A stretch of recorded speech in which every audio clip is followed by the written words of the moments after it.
Hello, I'm Robert Thompson. Welcome to Patty and Robert's YouTube channel. Today we're going to talk about establishing and managing long-term client relationships. If you were expecting Patty today, I apologize. She went to the IL conference and came back with the flu, so we wound up switching up the order of the presentations. I hope you will enjoy this one.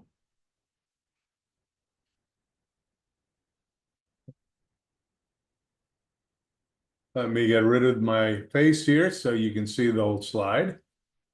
So, what's the importance of long-term client relationships? Well, once you get long-term client relationships, you have a lot more stability. You can better anticipate your future work and your earnings. So that makes it a lot easier to know what you can do and what investments you can make. It generally results in increased earnings. People are willing to pay more for someone that they've already worked with. So you'll be able to increase your rate. And finally, reduce time spent on job searches. Anybody who's done a job search knows it's a real pain, and every hour you spend on job searches is an hour you're not doing paid work. So you want to have as little time spent looking for jobs as possible. And if you have repeat clients, you don't have to look for the work. So the first step is finding the right client. Um, Obviously, not every client is interested in long-term work, and not every client's a good client. You only want to work with the ones that you're comfortable with and happy with, and everybody knows when they have a good client. One of the things to do to help you figure out whether the person is a good client, um, we always talk about, do they have good reviews? But it's always good to look at their profile in addition to the actual proposal. See what the profile looks like, what other types of jobs they have, and if they had a good history overall. Another thing to look at if you're looking at longer term clients is, have they hired the same person for multiple jobs? If they never hire someone a second time, that makes it unlikely that they're going to hire you for multiple jobs. So you want to look for somebody that's hired freelancers for multiple jobs. And then look at the proposal itself. Has the client clearly communicated their need? If they can't communicate what they need, then it's going to be really hard to do a good job for them. And it's more likely than not going to result in a long-term position. Do they know what they're asking for? Do they understand the size of the effort?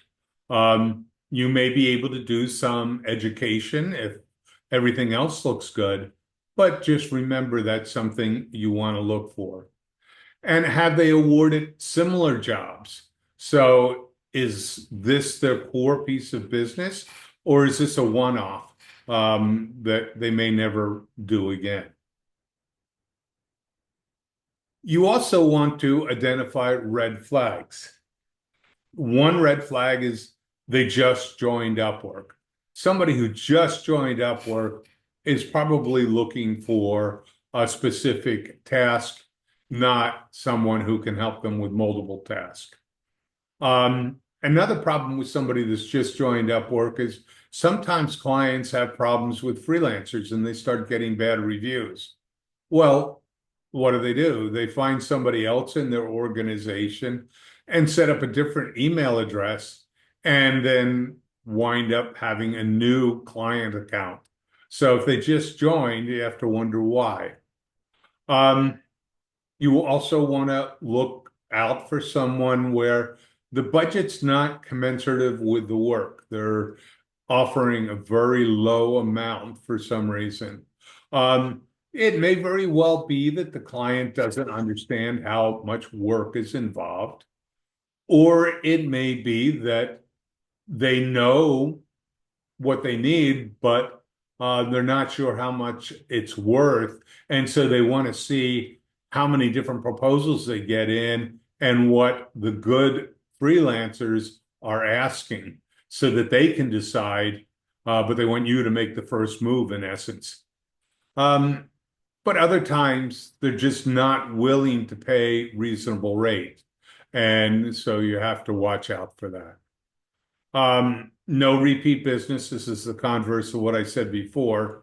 If the work's the same, you should expect them to reuse freelancers. And another one is lots of small jobs with no long-term gigs.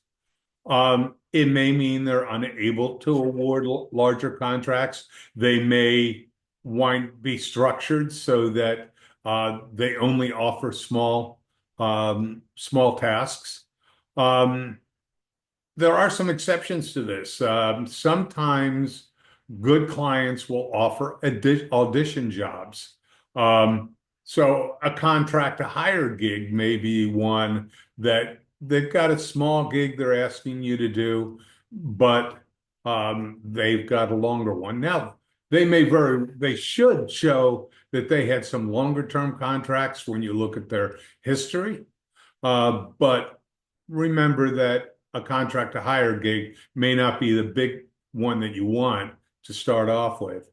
The other thing is sometimes they just specify that they have more work coming up in the proposal. So again, it may just be an audition job. So once you find that client and you get hired, you want to start on the right foot. You definitely want to have a kickoff meeting where you can ask outstanding questions and they can ask questions of you. You want to review the milestones and what you plan to deliver. You want to establish expectations for how much the work is involved with what they're asking for. You want to make it clear what you need from them to be successful. A lot of times you need certain things from the client to be able to get started, and make sure they know that that's going to hold you up if you don't have it. And then clearly describe the next steps so that everybody's in sync. And then schedule follow-up meetings. You want to start from the beginning with building trust and rapport. Some of the basics for building trust and timeliness, reliability, and professionalism. You want to deliver what you say you're going to deliver when you say you're going to deliver it. And you want to handle any issues up front and be clear about what's happening. You want to have consistent and proactive communication. So if you're waiting on something, let them know. If they're asking for more work, let them know the impact of that. And then you always want to deliver a little bit more than what you promised. So always make sure you put enough time in the schedule that just in case something goes wrong, you can still deliver on time, but most likely you're going to be able to deliver ahead of time and they'll be happy with that. And then handle feedback and revisions professionally. If somebody has a change to the work they're doing, let them know the impact of that change and how that's going to affect the time and cost. And if it's just feedback on something they didn't like, well, you should talk with them and understand, how did the miscue occur? It may be that there was something they said and they thought meant one thing and you thought meant another thing. That often happens. And if you talk it out, then you can move to the next step. You also want to try and make a personal connection. You want to learn about your client. You want to learn what motivates them. Why are they doing what they're doing? You want to make some small talk. You don't want to be afraid of that. Even if it's just talking about the weather, that helps to break the ice and get people to start communicating. Learn what they like. What are their hobbies? The big thing is you want to find out what you have in common with them because that's going to help them remember you and want to work with you again. And then look for opportunities to build value beyond the initial contract. We'll talk about this a little more in a minute, but you want to show appreciation for their business and make sure you understand how their work is helping that business. So, as you're doing the work, you always want to be looking forward at what's the next step. And so you want to look for opportunities to upsell and expand the work scope. Now, obviously, you don't want to nickel and dime somebody because they had a minor change, but you want to make sure that if there's work you can do, you're going to get paid for it. So ask about the client's longer term goals. Look for opportunities to help them do their job better and offer suggestions. It may be changes in the way they do their process, or things that you've done in other work or things you've seen done that may help them. Look for opportunities to offer longer term solutions instead of one-off projects. So if you're doing a small project, you may be able to say, well, if you expanded this and did several things together, we could provide the basis for you to go forward with something bigger in the future. So suggest additional work that will help them. And one of the big things, and we'll talk about this a little more later, is learn how to negotiate contract extensions. And so you want to leverage Upwork's tools for retention. Upwork has several tools. One of the big ones is the messaging tools. You want to use Upwork's messaging tools when you can. Sometimes the client will have their own tools that they want to use, and that's fine. You just want to make sure that when you do your deliverables, you submit them through Upwork, even if you submit another copy through the client's tool, because that's the only way Upwork is going to know that you delivered what you said you were going to do. And if there's any disagreement, that really helps.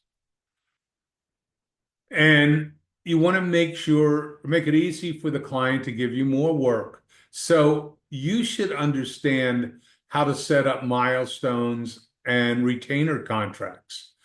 When you do a proposal, if you do fixed price, you're doing milestones. And a lot of times, the easiest way to do more work is just to add another milestone to an existing contract. Another thing is to set up a retainer contract where you're guaranteeing a certain amount of work each month. This is really nice for you because it makes sure that you can allocate the time. It also is good for the client because they know you're not going to be working on another project when something critical comes down the pike. So if it looks like you're going to have long-term work, consider a retainer contract. But many clients need you to help them walk through that and understand the administrative tasks of setting that up. You also want to leverage client testimonials and reviews to attract repeat work. So not just with this client, but if you can get a review from the client, it's a good review, that'll help you with new clients. A great thing is if you can get a video from the client. If the client's willing to do a video to say the job you did and how well you did, that will be great. And a lot of clients are willing to do that nowadays. So, how do you manage multiple long-term clients? It's great when you get that first long-term client and then you get the second long-term client. What happens? Well, you need to be able to manage that. There's always downtime on projects. So it's good to have multiple clients. You really want to do that. But you have to be careful. You want to avoid overcommitment. So you want to leave extra time in the schedule on each of the projects just in case. You want to balance the new clients with the old clients. So it may mean you may have to spread out some deliverables so that you have time to work on the other client's project in the middle of the other work.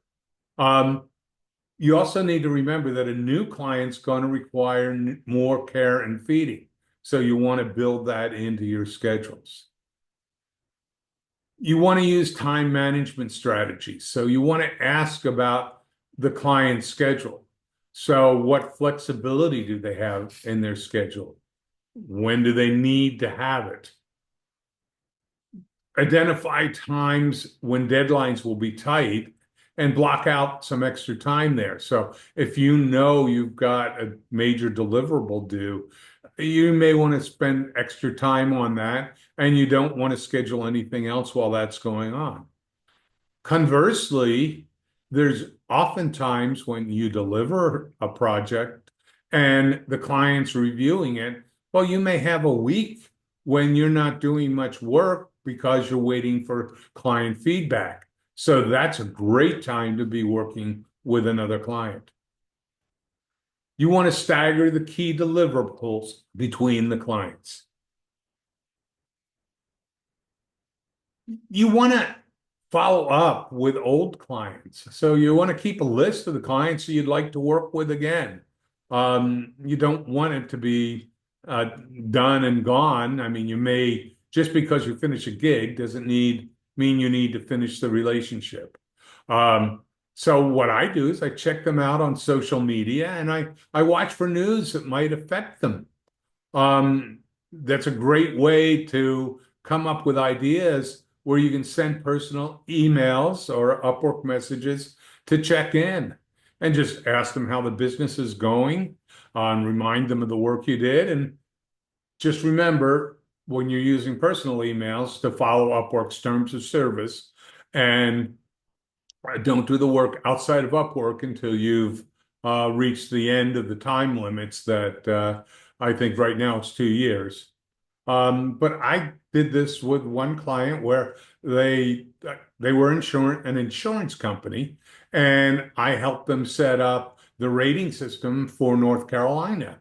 Well, when Helene hit North Carolina, I sent my contact an email message and asked them how they weathered that. Did it impact them? Did they have a lot of claims? And just a way to remind them that I'm still available. And then finally, you want to ask for referrals. Just because your client doesn't have work for you right now doesn't mean that they don't know someone else who might. So don't be afraid to ask them for a referral and get new business. So hopefully that helps you a little bit with finding new clients and keeping them for the long term. I want you to check out our next video. So hopefully Patty will be well enough to finish writing proposals that get noticed. But we'll let you know the schedule in a few days. So don't forget to like, share, and subscribe to our channel, and have a great rest of your week.